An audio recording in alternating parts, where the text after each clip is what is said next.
Positive news पर गुफ्तगू programme में विजय सब्रवाल। कल हरियाणा विधानसभा में आदरणीय मनोहर लाल जी मुख्यमंत्री हरियाणा ने भगवत गीता पर हाथ रखकर एक शपथ खाई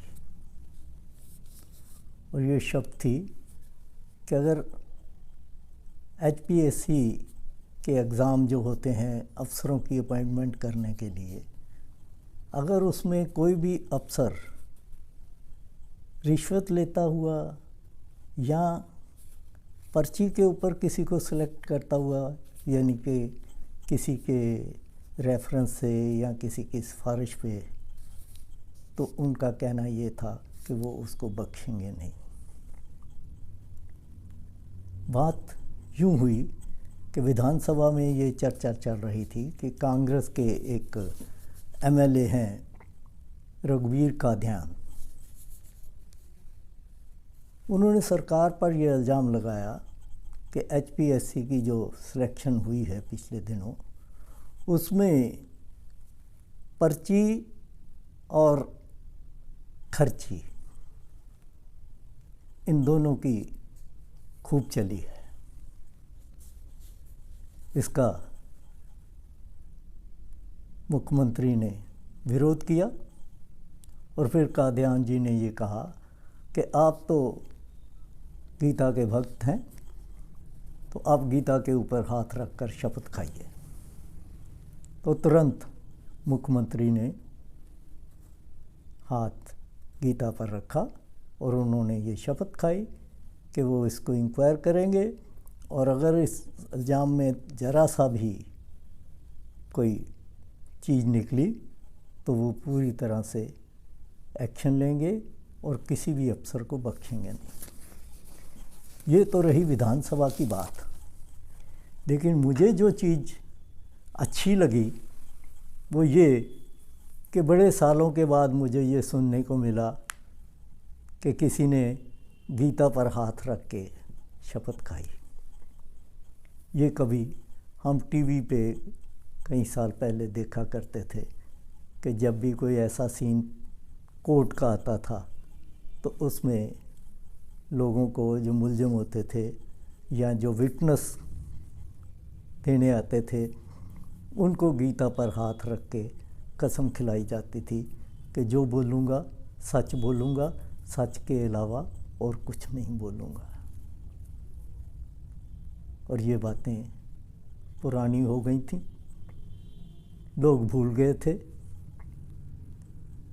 तो जब मनोहर लाल जी ने ये कार्य किया तो मुझे अच्छा भी लगा।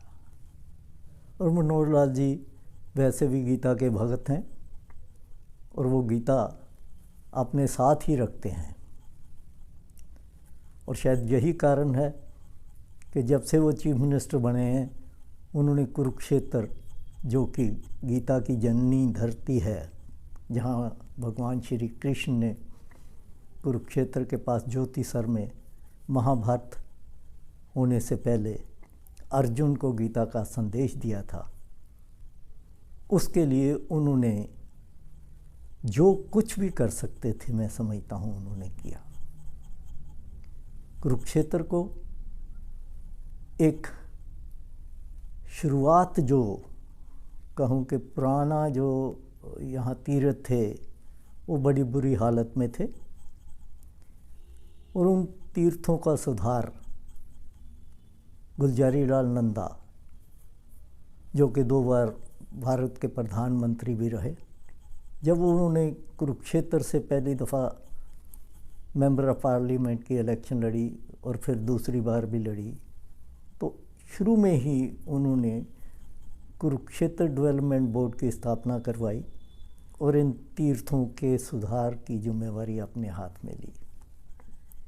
तो एक बहुत अच्छा इंफ्रास्ट्रक्चर उन्होंने ब्रह्म सरोवर, ज्योतिसर या कुरुक्षेत्र के सारे जो एरियाज़ जहाँ जहाँ भी रिलीजियस प्लेसेस हैं, वहाँ उन्होंने एक इंफ्रास्ट्रक्चर क्रिएट किया। आगे भी जो सरकारें आती रहीं उन्होंने भी थोड़ा बहुत किया। लेकिन जिस प्रकार बीजेपी की सरकार आने के बाद मनोहर लाल जी ने खुद इसमें इंटरेस्ट लेके कार्य किया तो इसको बहुत ऊंचाई तक ले गए। और ये मुझे इसलिए भी अच्छा लगता है कि तकरीबन 20 साल पहले जब मैं पहली दफ़ा अमेरिका गया तो वहाँ मैं जिस भी शहर में जाता था, चाहे वो शहर छोटा होता था या बड़ा होता था, तो वहाँ उनका अपना अपना म्यूज़ियम होता था।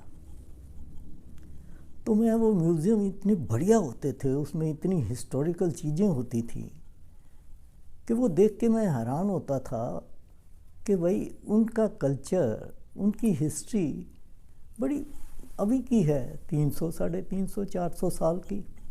तो उन्होंने उसके लिए भी इतना कुछ वहाँ अपना क्रिएट कर रखा है और उसको डिस्प्ले करते हैं ताकि आगे बच्चों को, अगली जनरेशन को पता लगे। उसके विपरीत मैं सोचता था कि हमारे पास इतना कुछ है, हम अपनी कहते हैं कि हम हज़ारों साल की हमारी जो है वो एक ट्रेडिशंस हैं या हमारी वैल्यूज़ हैं, हमारा कल्चर है, तो उसको दिखाने के लिए हमारे पास कुछ भी नहीं था। आज मैं समझता हूँ कि कुछ हो गया। हालांकि अभी और ज़रूरत है कि ताकि इसको इंटरनेशनल लेवल पे इस बराबरी का कर दें कि बाहर से भी जो लोग आएँ तो उनको भी ये एहसास हो कि हाँ, जिस तरह की चीज़ उनको न्यूयॉर्क, वाशिंगटन में देखने को मिलती है, उससे भी बढ़िया यहाँ एक चीज़ें हैं। ये बात अलग है कि जो बाहर के लोग हैं जो यहाँ आते हैं, उनके कुछ सोच ऐसी होती है, क्योंकि मैंने देखा है जर्मन से हमारे पास कुछ आया करती थी 2 लेडीज़, तो उनके माइंड के ऊपर गीता का बहुत इम्पैक्ट था। तो जब भी वो आती थी दिल्ली तो वो ये कहती थी कि मुझे तो कुरुक्षेत्र जाना है, ज्योति सर जाना है, और मैं उनको लेके जाया करता था।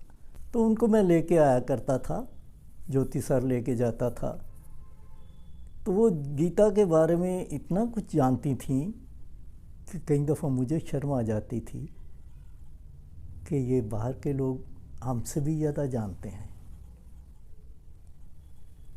तो अब मैं देखता हूँ कि गीता जयंती जब यहाँ मनाई जाती है तो तकरीबन 50 लाख के करीब लोग पिछली बार आए, और इस बार भी अब चल रही है यहाँ गीता जयंती, और ब्रह्म सरोवर पे आप देखिए खूब रौनक है। 50 लाख से ज़्यादा इस बार भी, जो 7 तारीख से लेके 24 तारीख तक गीता जयंती चल रही है, उसमें लोग आएंगे, देखेंगे। तो बहुत अच्छा है कि गीता एक दफ़ा फिर विधानसभा में उभर के आई। आज इतना ही, हम फिर मिलेंगे। धन्यवाद।